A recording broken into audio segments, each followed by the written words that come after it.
आज का मेरा मौजू हिंदू कुतुब के अंदर मुख्तलिफ जगहों के ऊपर एक पेशगोई और मौजूद है। जिन जो काल की अवतार के सूरत में हिंदू कुतुब के अंदर एक कॉन्सेप्ट मौजूद है। कबल इससे कि मैं अपने मौजू का बाकायदा आगाज करूं, एक चीज मैं वाजे कर देना चाहता हूं। गुज़श्ता वीडियोस में एक चीज को मैं वाजे नहीं कर सका कि वेद और पुराण, वेद जो हिंदुओं की कदीम तरीन किताबें हैं, ये किस दौर की किताबें हैं। ये सवाल मुझसे पूछा गया कि आपने अपनी वीडियोस के अंदर बाकी चीजें तो वेदों का तारुफ तो करवा दिया, हिंदू मजहब का तारुफ तो करवा दिया, लेकिन आपने वेदों का जिक्र बिल्कुल भी नहीं किया कि वेद किस दौर के अंदर है। तो अज मुख्तसर उसका जवाब मैं इतना ही देना चाहूंगा कि वेदों के हवाले से अगर हम वेद का मुफस्सल जिक्र उठा के उनको पढ़ें तो वेदों में हमें हजरत आदम अलैहिस्सलाम का जिक्र मिलता है, वेदों में हमें हजरत नूह अलैहिस्सलाम का जिक्र मिलता है। हजरत नूह अलैहिस्सलाम के बाद किसी भी वेद के अंदर किसी भी नबी का तज़किरा नहीं मिलता।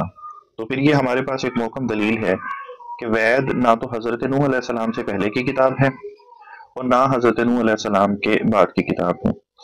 अलबत्ता वहां पे हजरत मोहम्मद मुस्तफ़ा सल्लल्लाहु अलैहि वसल्लम की पेशगोइयां मौजूद हैं। अब जिस मौजू की तरफ मैं आपको लेके आना चाह रहा हूँ वो हमारा मौजू है काल की अवतार। हिंदू मजहब के यहाँ एक कॉन्सेप्ट मौजूद है कि परमेश्वर के 10 दूत होंगे। 9 दूत दुनिया में वारिद हो चुके हुए हैं, एक दूत ने अभी इस दुनिया के अंदर आना है। उस एक दूत के हवाले से उनके यहाँ एक कॉन्सेप्ट मौजूद है कि वो दूत हिंदू मजहब के अंदर उन्होंने अभी आना है। अब आना कब है, किस दौर में आना है, किस माहौल में आना है, वो मैं अभी इस चीज का हवाला आज की इस वीडियो के अंदर मैं आपके सामने उस चीज का जिक्र करूंगा। सबसे पहले हम लोग अवतार के लफ्ज के हवाले से गुफ्तगू करते हैं कि अवतार का लफ्ज हरफ साबिका आओ के साथ तर मादा में जिन लाहिका की तरकीब से बना है। अवतार लफ्ज के मानी है जमीन पर आना। ईश्वर का अवतार तरकीब के मानी हैं ये होते हैं। अगर उसको हम मुताले करें तो उसके मानी ये होते हैं कि लोगों को खुदा का पैगाम सुनाने वाले बुजुर्ग का जमीन की तरफ मबऊस होना। ये अवतार का जिक्र मिलता है। ईश्वर का अवतार अगर हम लोग इसको कहा जाए तो इस तरकीब में लफ्ज़ का इजाफा है। ईश्वर से वाबस्ता कौन हो सकता है, इससे वाबस्ता उसका बंदा ही होता है बज़ाहिर। ऋग्वेद में ऐसे ही शख्स को कैरी कहा गया है। कैरी के लफ्ज से कैरी, केरी या कौरी को मुख्तलिफ अल्फाज इस्तेमाल हुए हैं। उस मुख्तलिफ डिक्शनरीज के अंदर इन अल्फाज को मुख्तलिफ जहतों से पढ़ा गया है। कैरी लफ्ज के मानी ईश्वर की तारीफ करने वाला के होते हैं और अरबी में अगर इसका तर्जुमा किया जाए तो उसका तर्जुमा हू बहू लफ्ज अहमद होगा। अब इसमें एक इश्काल पैदा हो सकता है। अगर इसमें इसमें एक इश्काल ये होगा कि अल्लाह तबारक व तआला की तारीफ करने वाले जितने भी लोग हैं क्या वो अहमद कहलवाएंगे? लेकिन ऐसा नहीं है। अल्लाह की सबसे बढ़कर तारीफ करने वाले के साथ लफ्ज कैरी इस्तेमाल होगा और उसी को हम लफ्ज अहमद मुस्तअमल कर सकते हैं। हजरत आदम भी अल्लाह की तारीफ करने वाले थे, मगर उनको किसी भी जगह पे अहमद के लक़ब के साथ नहीं पुकारा गया। अहमद का लक़ब सिर्फ और सिर्फ जनाब रसालत माब सल्लल्लाहु अलैहि वसल्लम के साथ ही मरबूत है और यही पहचान है। अब मैं यहाँ पर आपको मैं एक और चीज बताना मुनासिब समझता हूँ कि संस्कृत जुबान में अवतार, अंग्रेजी के वर्ड प्रॉफिट और अरबी जुबान के नबी का हम वजन भी है। और यही अगर इसी अवतार वर्ड को अगर हम इंग्लिश में ट्रांसलेट करके जाएं तो प्रॉफिट, अरबी जुबान में इसको ट्रांसलेट करें तो नबी के मानी में इस्तेमाल होता है अकेला।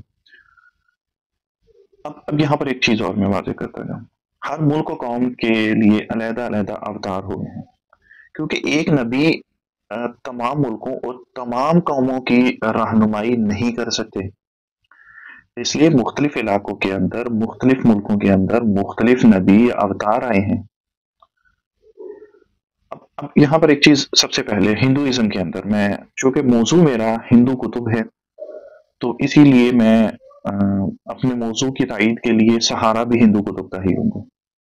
हिंदू मजहब के कॉन्सेप्ट के नजदीक अवतार इस दुनिया में कब आता है, अवतार को कब इस दुनिया में आना चाहिए, उनके नजदीक उनके यहाँ कुछ उन्होंने निशानियां रखी हैं کچھ اصول وضع کیے ہیں کہ جب یہ نشانیاں ہوں گی تو وہ اوتار کا اس دنیا میں آنا چاہیے. ان میں سب سے پہلی انہوں نے جو جس چیز کا ذکر کیا ہے کہ لوگوں کا ذوق لامذہبیت اور دین کے حقیقی تقاضوں سے دوری. حصول خواہشات کے لیے دین میں بدعت پیدا کرنا. پورا معاشرہ بدعات سے بڑھ جائے گا. دین کے نام سے لوگ بے دینی کریں گے. ناواقف لوگوں کو دین کی صورت میں بے دینی کا پیغام دیا جائے گا. اللہ کے بندوں کو تکالیف دی جائیں گی. ظلم و جور اور گناہوں کی کثرت ہو جائے گی. بے انتہا تشدد، نراج اور بغاوت کا ہر طرف دور دورہ ہوگا. دین کو شکم پروری اور کنبہ پروری کی حد تک محدود کر دیا جائے گا. اب یہ بہت سے دین تباہی کی طرف چلا جائے گا. لوٹ، قتل و غارت، گری کا بازار گرم رہے ہو جائے گا. یہ وہ نشانیاں ہیں ہندوازم کے اندر کہ جب یہ نشانیاں پوری ہو جائیں گی تو پھر اوتار کو اس دنیا کے اندر آنا چاہیے. اب میں آتا ہوں اپنے بیسک موضوع کی طرف. میرے بیسک موضوع ہے ہمارے ہاں جو کالکی اوتار، آج کا جو میرا موضوع ہے کہ کالکی اوتار کا کے حوالے سے ہندو کتب کے اندر پیش گوئیاں اور پھر ان کی وضاحت میں آپ کے سامنے بیان کروں گا. سب سے پہلے میں جو آپ کے سامنے بیان کرنے جا رہا ہوں یہ بھگوت پران کا ایک اشلوک ہے. بھگوت پران کے اندر ایک اشلوک کے اندر بیان ہوا ہے کہ ان دنوں جب یہ دنیا تمام ہماری دنیا قتل و غارت، بے دینی اور وہ جو نشانیاں جو تھوڑی دیر پہلے میں نے آپ کو بیان کی ہیں، آپ سے بیان کی ہیں، اگر وہ مکمل ہو جائیں گی تو ان دنوں شمبھل گاؤں میں بڑے پروہت کے گھرانے میں اچھے اخلاق و کردار کا حامل وشنو یش نامی ایک شخص پیدا ہوگا. کل کی ان کے گھر میں پیدا ہوں گے. اب یہ ایک پیشگوئی موجود ہے. اگر اس میں اگر دیکھا جائے تو اس کی اگر ہم وضاحت کی طرف جائیں تو شمبھل گاؤں کے حوالے سے آپ کے سامنے میں بیان کرتا ہوں کہ شمبھل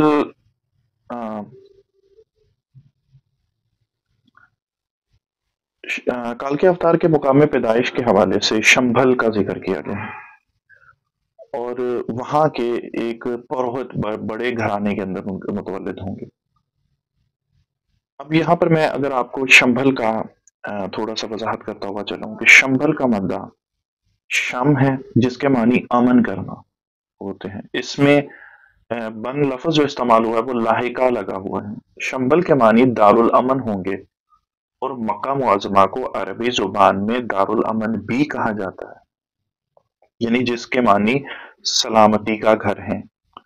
تو شمبھل کو گو کہ یہاں پر ایک اور بحث بھی بیان کی جاتی ہے کہ شمبھل کا ہندی سنسکرت میں اس کا ایک معنی پانی کے قریب کا ہونے کے بھی ہوتے ہیں. گو کہ اگر ہم اس کو ہی کانسیپٹ لیا جائے تو مکہ معظمہ کے اندر پانی کا ہونا، وہاں پہ آب زمزم کا اور وہاں پر پانی کے کنویں کا نکل کر وہاں کے قریش کے قبائل کا اس کے ارد گرد آ کے پڑاؤ ڈالنا، وہاں پہ رکنا بھی اس بات کی دلیل ہو سکتی ہے. اب آتے ہیں ہم لوگ دوسری پیشگوئی کی طرف. جو دوسری پیشگوئی ہمارے ہاں ہندوازم کے اندر ہاں موجود ہے اور اس میں بیان کیا گیا ہے کالکی پران کے اندر ہی اس کے اشلوک 4 آیت نمبر 2 کے اندر بیان ہے کہ وہ وشنو یش کے گھر شمبھل کے بڑے پروہت کے خاندان میں پیدا ہوں گے. اب یہاں میں ایک چیز آپ کے سامنے وضاحت کرتا ہوا چلا ہوں کہ وشنو یش ہندی زبان کے اندر وشنو کہا جاتا ہے خدا کو اور یش کہا جاتا ہے خدا کے بندے کو. اگر ہم اس کو عربی کے اندر ترجمہ کریں تو یہ ہو عبداللہ کے ہی معنی ہوں گے. یعنی کہ اگر ہم اس کی وضاحت کیا جائے کہ کالکی جو ہے وہ عبداللہ کے گھر شمبھل یعنی مقام امن مکہ و مدینہ، مکہ کے اندر مکہ کے بڑے پروہت کے خاندان میں، ایک بڑے پروہت کا سے مراد ایک بڑے اعلیٰ نسب والے خاندان کے اندر ان کی ولادت ہوتی ہے. ایک اور جگہ کے اوپر کالکی پران میں ہی اشلوک 11 آیت نمبر 2 کے اندر بیان کیا گیا ہے جہاں پہ جناب رسالت امام صلی اللہ علیہ وسلم اور کے حوالے سے ایک بہت واضح نشانی بیان کی. کالکی پران کے काल्की के हवाले से यहाँ पर जो उन्होंने उनकी वालिदा का ज़िक्र भी यहाँ पर इस श्लोक में किया गया है।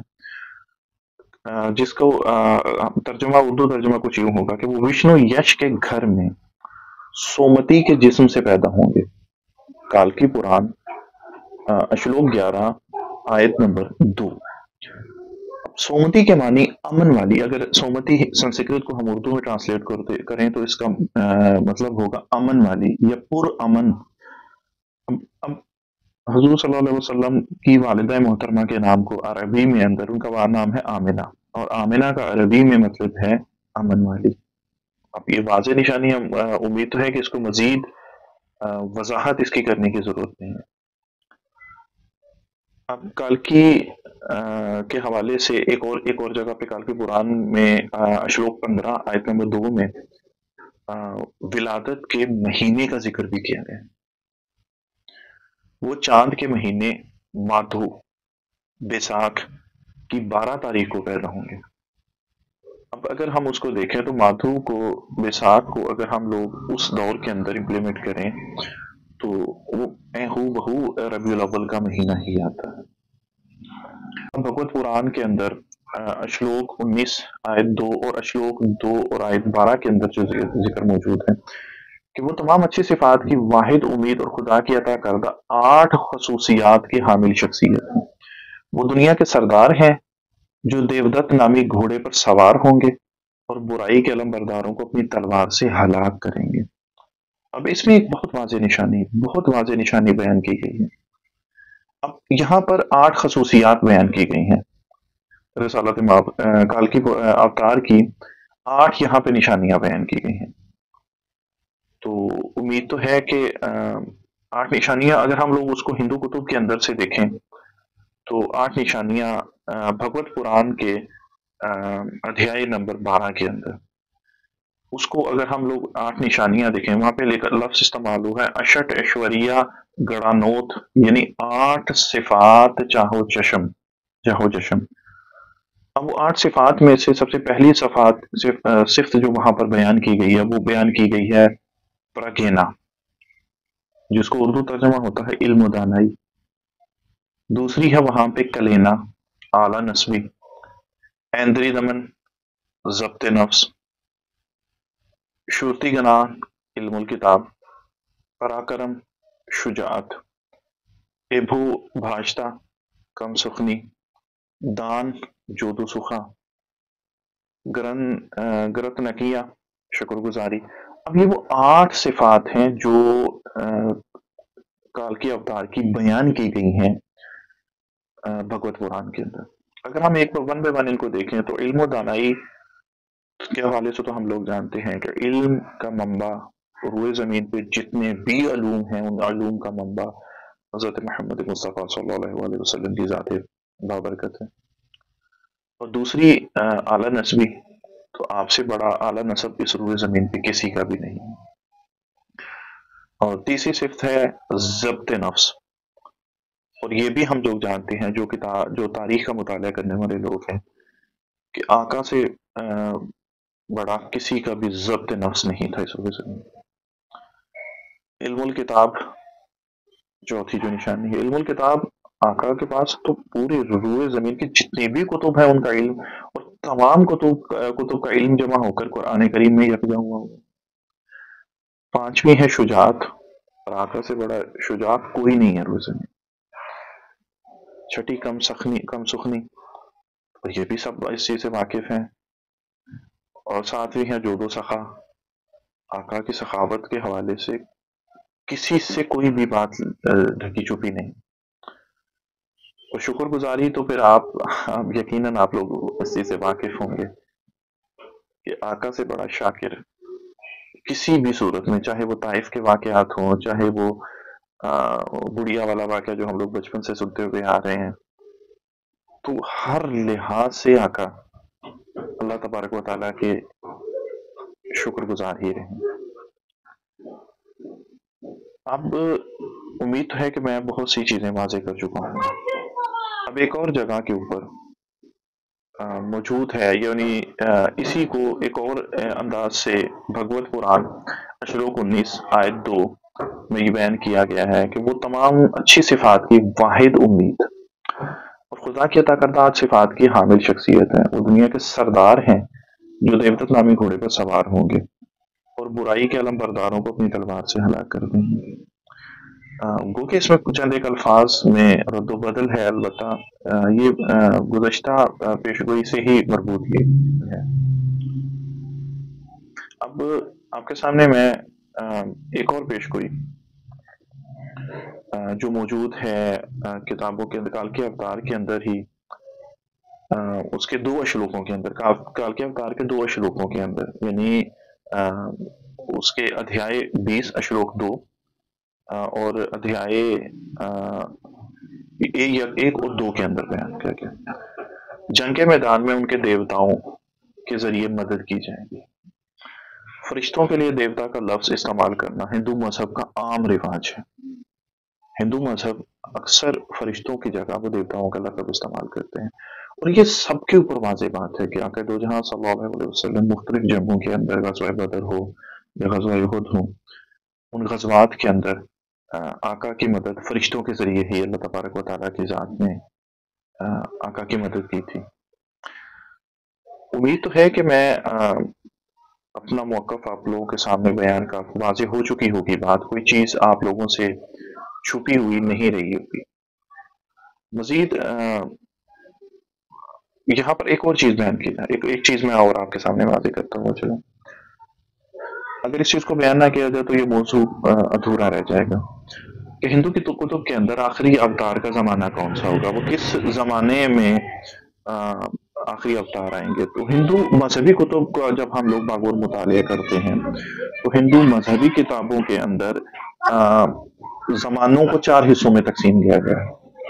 ہندو مذہب کے اندر سب سے پہلے ستیوگ، جس کے بارے میں ہندو کتب کے اندر بیان کیا گیا ہے کہ یہ 17,28,000 سال پر مشتمل یہ دور ہو، اور یہ گزر چکا ہو. ان کے ہاں پھر یہ تریتا یوگ، ستیوگ کے بعد تریتا یوگ آتا ہے جس کی مدت 12,96,000 سال ہے. اب ان کے ہاں پھر وہ بیان کرتے ہیں کہ تیسرا ہے دوابر یوگ. تریتا یوگ کے بعد دوابر یوگ آتا ہے جس کی مدت 8,64,000 سال ہے. اور آخر میں وہ بیان کرتے ہیں کہ آخری دور ہے وہ کلیوگ کہلوائے گا. کلیوگ کی مدت 4,35,000 سال ہے. اب اوتار مستقبل میں ہوگا، لیکن اوتار کے آنے سے پہلے ہی مظالم سے دب کر زمین پانی میں غرق ہو جائے گی. اب اس کے حوالے میں ایک اور چیز، اسی سے مربوط ایک اور چیز بیان کرتا ہوا چلوں کہ گیتا میں مذکور ہے کہ تنزل میں جس وقت آتا ہے دھرم، ادھرم آگ کے کرتا ہے بازار گرم. یہ اندھیر جب دیکھ پاتا ہوں میں تو انسان کی صورت میں آتا ہوں میں. یعنی ایسے وقت میں اوتار کا نزول ہوتا ہے. بھلوں کو بروں سے بچاتا ہوں میں، بروں کو جہاں سے مٹاتا ہوں میں، جڑیں دھرم کی پھر جماتا ہوں میں، آیا ہو کہ یگ یگ میں آتا ہوں میں. اب قابل غور بات یہ ہے کہ جن حالات کے بعد اوتار کا نزول ہوتا ہے وہ حالات گزر رہے ہیں. یہ طے شدہ مسئلہ ہے کہ آخری اوتار کل یوگ میں ہی ہوگا. ہندو مذہب کے یہ کانسیپٹ موجود ہے، کال کے اوتار کا جو نزول ہے، جو ان کی ولادت ہے، وہ کل یوگ میں ہوگی. اور کل یوگ کی ابتدا کو 5,069 سال ہو گئے ہیں. آخری اوتار کا زمانہ تقریباً گزر جانے کے قریب ہے یا گزر چکا ہے. دوسرا قابل غور مسئلہ یہ ہے کہ آخری اوتار اس زمانے میں ہوگا جب جنگوں میں تلواروں گھوڑوں کا استعمال کیا جائے گا، کیونکہ بھگوت پر ان میں مذکور ہے کہ دیوتاؤں کے ذریعے عطا شدہ تیز رفتار گھوڑوں پر سوار ہو کر 8 اعزازات و خصوصیات والے آقائے کائنات تلوار سے بدکاروں کا خاتمہ کریں گے. اب یہ تلواروں اور گھوڑوں کا دور نہیں ہے. اب کچھ لوگ اگر یہ بات کہیں کہ کلیوگ آج کے دور میں کال کے اوتار میں آنا ہے یا مستقبل میں کال کے اوتار میں آنا ہے، تو اس پیشگوئی کو سے ان کی اس بات کی نفی ہو جائے گی، کیونکہ یہ دور اب یہ ایٹم بم کا دور ہے، یہ ٹینکوں کا دور ہے، یہ جنگوں کے اندر دیگر سامان حرب استعمال کرنے کا دور ہے. یہ تلواروں کا یا ان چیزوں کا دور نہیں ہے. اب इसमें बहुत सारी चीज़ें आपके सामने मुमकिन है कि अगर मैं इस मौजू को मज़ीद बढ़ाता हुआ चलूँ तो ये बहुत ज़्यादा तवालत की तरफ चला जाएगा। क्योंकि एक-एक मौजू पे कई-कई घंटों गुफ्तगू की जा सकती है। कई कुतुब अहादीस से, तारीख से बहुत से हवाले हम लोग लेके आ सकते हैं। इख्तिताम में अपनी इस मौजू के इख्तिताम में आपके सामने मैं एक चीज़ बयान करता हुआ चलूँ कि हिंदू कॉन्सेप्ट के अंदर हैदराबाद दक्कन के में ज़िला दौलताबाद के अंदर जिसका मौजूदा नाम अब ज़िला औरंगाबाद महाराष्ट्र में है, हज़ारों साल हज़ारों बरस कदीम अजंता और एलोरा के गार हैं, जिन्हें हिंदू बहुत मुतबरक मानते हैं। इनमें हज़ारों साल पुरानी तस्वीर मौजूद हैं, दीवारों पर नक़ूश मौजूद हैं और उन नक़ूश के अंदर मुख्तलिफ अदवार के उन्होंने नक़ूश वहाँ पे मौजूद हैं। उन्हीं गारों के अंदर 16वां गार जिसे हिंदू रंगमहल के नाम से जानते हैं, जिसमें विष्णु यानी खुदा के 10 अवतारों की तस्वीर बनी हुई हैं। इनमें से आखिरी यानी 10वें अवतार की सिर्फ सवारी की तस्वीर है और सवारी के ऊपर किसी अवतार की तस्वीर नहीं है। हिंदुओं के मुताबिक आखिरी अवतार का भी ज़हूर नहीं हुआ था और इन्होंने आलम कशफ में महज इसकी सवारी दिखी और जिसे तस्वीर में महफूज कर लिया। तो इस्लाम से इस सवारी को हिंदू काल की वाहन या काल के अवतार की सवारी कहते हैं। अगर हम उस सवारी को अपनी शुबहात को हू बहू हम कुतुब अहादीस में देखें तो हमें कुतुब अहादीस में आका दो जहां सल्लल्लाहु अलैहि वसल्लम की सफर मेराज पर इस्तेमाल होने वाली सवारी बुराक से तशबीह मिलती है। अब मजीद ये कि काल के अवतार का मतलब है बुत शिकन बनता है, जो आप सल्लल्लाहु अलैहि वसल्लम की ज़ाते वाजिबुल ग्रामी के ऊपर हू बहू ये बात पूरी उतरती है। उम्मीद है कि यहाँ पर मैं अपने मौजू से मुतल्लिका तमाम चीज़ें आप लोगों तक आपकी गोशगुजार कर चुका हूँ और इस हवाले से मैं आपसे गुजारिश यही करूँगा कि इल्म एक समंदर है और ये समंदर में जो भी जितना गोताज़न होगा उतनी ही चीज़ें उनके सामने आती जाएंगी। गो कि मैं हर चीज़ को यहाँ पे बयान नहीं कर सका। मुमकिन है कि आने वाले टाइम पे आने वाले अतवार में अ, बहुत सी और सारी चीज़ें मज़ीद निकल के आती रहें सामने। तो कुतुब तारीख में, कुतुब अहादीस के अंदर और हिंदुइज़्म की किताबों का मुताला करते-करते अगर मुझे मज़ीद कोई और की चीज़ें नज़र आईं तो मैं आपके सामने लेके आऊँगा आने वाली वीडियोज़ के अंदर, अगर मेरे सामने मुझे कोई चीज़ें मिलती रहीं। इख्तिताम में मैं दुआ करूँगा कि मेरी गुज़श्ता वीडियोज़ में और इन वीडियोज़ में बहुत वाज़ेह निशानियाँ हैं अक्ल व फ़हम रखने वाले लोगों के लिए और तदब्बुर करने वाले लोगों के लिए।